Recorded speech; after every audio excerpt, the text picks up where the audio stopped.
A union power battle is emerging as two leading conservative figures united together to tell Nicola Sturgeon a second independence referendum should not happen.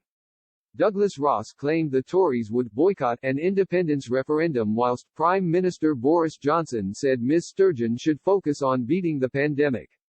The Scottish Conservative leader said that his party would take no part in a wildcat referendum as the SNP launched their roadmap to independence this weekend. Under the new roadmap for independence, which will be at the heart of the Nationalists' election manifesto, the SNP told the Prime Minister Indy Ref the 2nd of May need to be settled by a court case. The roadmap claims any attempt by the UK government to challenge the legality of the referendum in the courts will be vigorously opposed as the May Holyrood elections draw nearer. The Moray MP today said a second vote shouldn't be given any credibility, adding, anything that constitutes this new battle they want to take to the courts and an unofficial referendum should be boycotted, it shouldn't be given any credibility.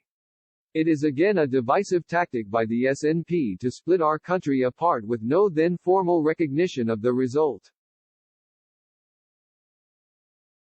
I won't be taking part in that. I would hope anyone, not just unionist supporters but people who support democracy, should not take part in these wildcat, unofficial referendums. I would make that plea to Scottish Labour, the Scottish Liberal Democrats and anyone who believes in democracy in Scotland.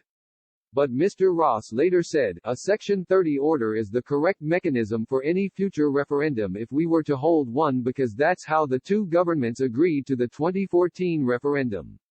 When asked by Express.co.uk if the party would issue a motion of no confidence in Ms Sturgeon for prioritising independence in party policy, Mr. Ross dodged the question and instead said it was, sadly, the reality. The SNP would promote independence over other priorities including coronavirus. Mr. Ross added that senior SNP ministers had a mentality of putting independence first. He stressed, all the energy, time and focus should be focused on beating COVID-19. Meanwhile, Mr. Johnson spoke out about the benefits of our wonderful union during the difficult period of COVID-19.